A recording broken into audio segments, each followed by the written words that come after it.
এই বর্ষায় আষাঢ় ও শ্রাবণ মাসের বেশিরভাগ সময় ছিল হালকা থেকে মাঝারি বৃষ্টি। প্রায় প্রতিদিনই বৃষ্টির দেখা মিলেছে রাজধানীতেও। এছাড়া সারা দেশে থেমে থেমে বৃষ্টি হয়েছে। এরই মধ্যে দেশের ৭ বিভাগে বৃষ্টির পূর্বাভাস দিয়েছে আবহাওয়া অধিদপ্তর।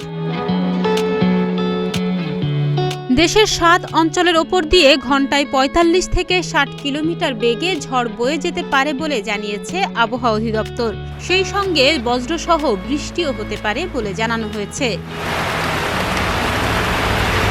সোমবার সন্ধ্যা ৬টা পর্যন্ত দেশের অভ্যন্তরীণ নদীবন্দরগুলোর দেয়া এক পূর্বাভাসে এ তথ্য জানানো হয়। আবহাওয়া অফিস জানায়, বরিশাল, পটুয়াখালী, নোয়াখালী, কুমিল্লা, চট্টগ্রাম, সিলেট এবং ময়মনসিংহ অঞ্চলসমূহের ওপর দিয়ে দক্ষিণ পূর্ব দিক দিয়ে ঘন্টায় ৪৫ থেকে ৬০ কিলোমিটার বেগে বৃষ্টি অথবা বজ্রসহ বৃষ্টি হতে পারে। এসব এলাকায় নদীবন্দরগুলোকে ১ নম্বর সতর্ক সংকেত দেখাতে বলা হয়েছে।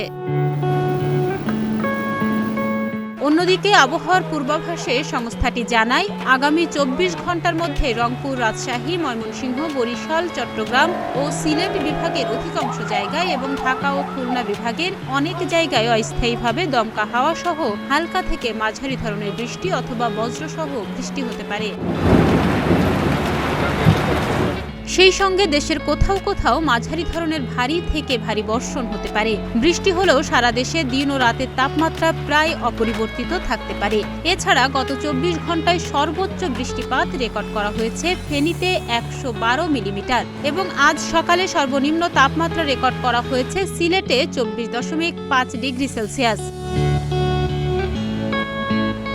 এছাড়া সোমবার রাজশাহী, রংপুর, ময়মনসিংহ, চট্টগ্রাম ও সিলেট বিভাগের অধিকাংশ জায়গায় এবং ঢাকা, খুলনা ও বরিশাল বিভাগের অনেক জায়গায় অস্থায়ীভাবে দমকা হাওয়া সহ হালকা থেকে মাঝারি ধরনের বৃষ্টি অথবা বজ্রসহ বৃষ্টি হতে পারে বলে জানিয়েছে আবহাওয়া অফিস। সেই সঙ্গে দেশের কোথাও কোথাও মাঝারি ধরনের ভারী থেকে অতি ভারী বর্ষণ হতে পারে। তবে সারা দেশে দিন ও রাতের তাপমাত্রা প্রায় অপরিবর্তিত থাকতে পারে। আবহাওয়া অধিদপ্তর বলছে, মৌসুমী বায়ুর অক্ষের বর্ধিত অংশ পাঞ্জাব, হরিয়ানা, উত্তরপ্রদেশ, বিহার, হিমালয়ের পাদদেশীয় পশ্চিমবঙ্গ এবং বাংলাদেশের উত্তরাঞ্চল হয়ে আসাম পর্যন্ত বিস্তৃত রয়েছে। এর একটি বর্ধিত অংশ উত্তর বঙ্গোপসাগর পর্যন্ত বিস্তৃত রয়েছে। মৌসুমী বায়ু বাংলাদেশের ওপর মোটামুটি সক্রিয় এবং উত্তর বঙ্গোপসাগরে মাঝারি অবস্থায় রয়েছে। বর্ধিত ৫ দিনের আবহাওয়ার অবস্থা সম্পর্কে বলা হয়েছে, এ সময় বৃষ্টিপাতের প্রবণতা অব্যাহত থাকতে পারে। ডেস্ক রিপোর্ট, প্রতিদিনের বাংলাদেশ।